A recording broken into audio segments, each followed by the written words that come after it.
Are you ready for some video game news? Well, good, because there's a couple stories floating around that I definitely want to cover. First off, we have to talk about Sonic the Hedgehog. We got a potential leak for the updated character model for the Sonic the Hedgehog movie, and there are a lot of things I want to say about it. Also, it looks like Sonic the Hedgehog will be appearing in Super Monkey Ball Banana Blitz, and I'm kind of excited for that. Next up, we're going to talk briefly about The Witcher 3, the game released on the Nintendo Switch today. I picked up a physical copy, and I want to show you all of the cool goodies that come inside of this. And finally, we have to talk about Overwatch on the Nintendo Switch, because let's be real, folks, this game is absolutely screwed. So what's going on with Overwatch? What's going on with Sonic? And what comes in The Witcher 3 for the Nintendo Switch in the physical edition? That's what we're going to cover in this video. So sit back, relax, make sure you subscribe to the channel, and let's talk about what's going on in the world of video game news.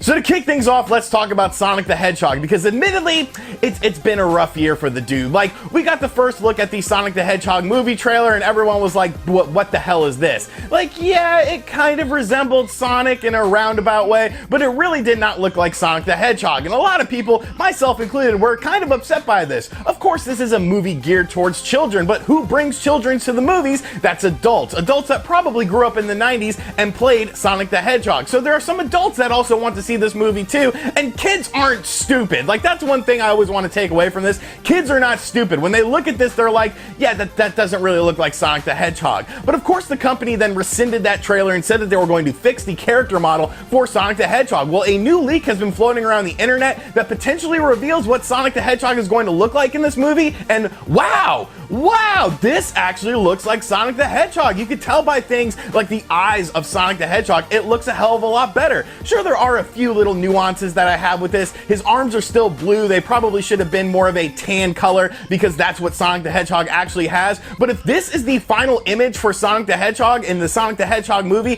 that is releasing in 2020, I'm definitely much more impressed with this. Sure, the movie itself might not be great, but at least your main character, Sonic the Hedgehog, looks a hell of a lot better. I think this will actually add some interest into the movie, and I can't wait to see a new trailer on this. So hopefully this leak is actually legit, because if it is legit, I think this movie has a better chance of succeeding. Now, of course, it could end up being absolutely terrible anyways, but at least Sonic will look better, and I think that's all we really wanted. Sticking with Sonic the Hedgehog, it was heavily rumored that Sonic the Hedgehog was going to be in Super Monkey Ball Banana Blitz HD, which of course is coming to the PS4, Xbox One, and Nintendo Switch at the end of October. Now, a lot of people were basing this on one of the achievements that was found in the game that basically said complete a level as Sonic the Hedgehog. So people were like, how are they going to put Sonic the Hedgehog in Super Monkey Ball Banana Blitz? Well, this morning, Sega announced that yes, indeed, Sonic the Hedgehog will be in Super Monkey Ball Banana Blitz. And they actually showed off a new gameplay trailer for this game, and honestly, I think it looks very impressive. I actually just got a review copy of this game, so I'm definitely looking forward to checking it out, and I will have a full review on it. But putting Sonic the Hedgehog in this style of game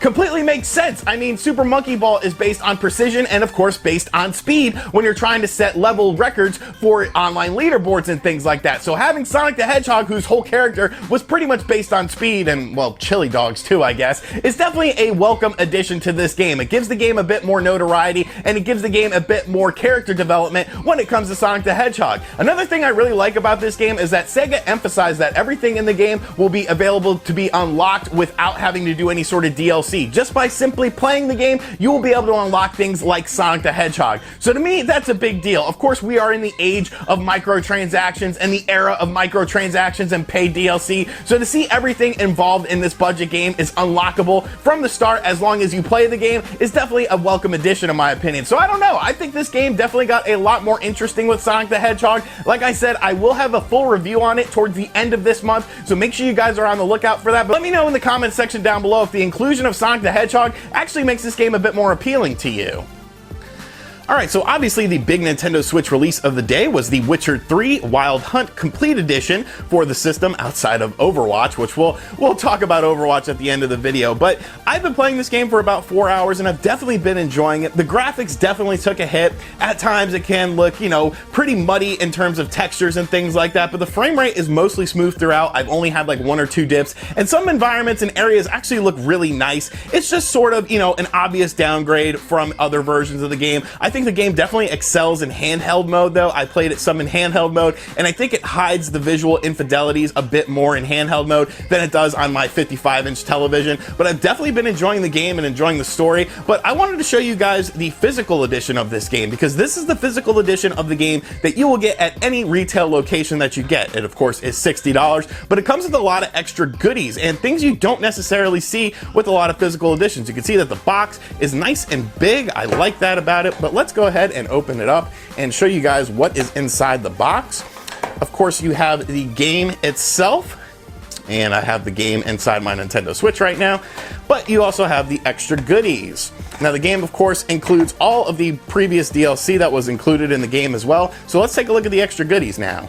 Alright, so here are the extra goodies that come in this. You can see it comes in a nice little packaging here, which I really like. Like, there's a lot of attention to detail in the physical packaging of this game, and I absolutely love that. Obviously, I am a physical collector, so I prefer physical stuff. You have a little CD Projekt Red here, you know, basically just saying thank you for purchasing the game, which you never see companies really thanking people anymore for, you know, purchasing a game. So definitely very cool. It of course includes all of the DLC in this version of the game. We have a big map here, which I will stretch out on the floor to give you guys a better look at it, but definitely very, very cool. This is a very big game. There's a lot of different areas in the game as well. So we'll take a better look at the map in just a minute. And then look at this. Look at this, a nice little compendium for The Witcher, because obviously this is the first time that The Witcher has been on a Nintendo platform. So it basically just sort of gives you some backstory into the world itself. It's almost like a instruction booklet, and you know, it has some gameplay tips in here as well. So very cool stuff. There's some beautiful, you know, artwork in here. I do wish it was in color, like, you know, I guess beggars can't be choosers, but there is some cool artwork and stuff in here as well. And then you actually have some stickers as well. So very cool stuff. You know, you don't see companies do this with their physical products much anymore. Of course, there are exceptions to the rule, but considering that the physical version is the exact same price as the digital version, this to me makes more sense to buy the physical version of the game. Like, why would you buy the digital version of the game when you could get all these extra goodies and it all costs the exact same? So definitely very impressive stuff here. I'm really pleased with the quality of the packaging and everything here, and they just included a bunch of extra stuff that they really didn't need to include. I think this game would have sold well to begin with, and of course the whole game is on the actual cartridge itself. There are no downloads needed to get any of the additional content in the game. Everything is on the 32 gigabyte cartridge, which is the biggest Nintendo Switch cartridge to date. I believe this is the first Nintendo Switch game released in the United States to utilize that 32 gigabyte cartridge. Dragon Quest Heroes 1 and 2 on the Nintendo Switch in Japan actually used the 32 gigabyte cartridge, but the first time we've seen it in North America. So very cool stuff here. Hats off to CD Projekt Red for including all the extra goodies in here. I definitely think it makes it a great value and definitely makes this game stand out when it comes to Nintendo Switch games. And finally, Overwatch for the Nintendo Switch is, I mean, it's absolutely screwed. Like, let's be honest, this game was definitely fighting an uphill battle when it was announced. Of course, Overwatch has been available on the PC, Xbox One, and PlayStation 4 for quite a while now, for several years now. Overwatch is still very popular, mind you, but it was definitely fighting an uphill battle, getting people to buy the Nintendo Switch version of the game. Of course, the Nintendo Switch version of the game at retailers was an empty box. There was just a download code inside of it with no cartridge in it as well, which I don't really understand the point of that. If you're trying to like conserve plastic and stuff like that, isn't making an empty box like just as bad as making an empty box in a cartridge? Like, look how small a cartridge is. You're not saving the world here, Blizzard, you freaking idiots. But anyways, of course, Blizzard is going under scrutiny right now with the whole China and Hong Kong situation. Well, today was supposed to be a big event. Obviously, Overwatch was one of the games that came out on the Nintendo Switch, along with The Witcher 3, and Nintendo World Store in New York was actually supposed to have a big event for the Overwatch game.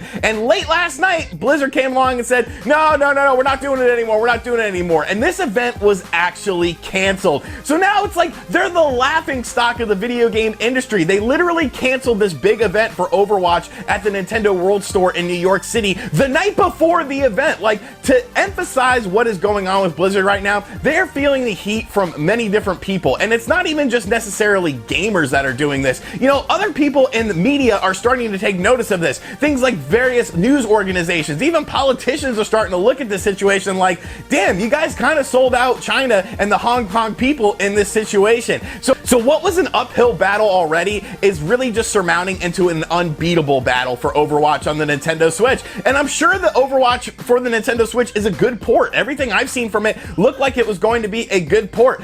I just hope that Blizzard is at least self-aware, since they're not aware of other people and their surroundings, to at least realize that they are the reason that this game did not sell. It was going to have an uphill battle anyways, and their decisions and their vocal stance on what is going on over in China definitely sort of pigeonholed this game into obscurity. The timing and the release of this game definitely did not help as well. I just can't wait to see BlizzCon though. Holy shit, that is going to be an absolute nightmare. You thought the "you guys don't have cell phones" thing was bad? This is going to be 100 times worse, and I'm just going to be sitting on the couch like eating popcorn very slowly and just laughing at the complete failure of Blizzard with this situation. Alright, so those were a few stories that I wanted to cover today on the channel. As always, guys, thank you for watching this video. If you're new to the channel, make sure you subscribe and turn on notifications. Leave me your thoughts in the comment section down below about everything we talked about today. And as always, I'll catch you guys on the next video.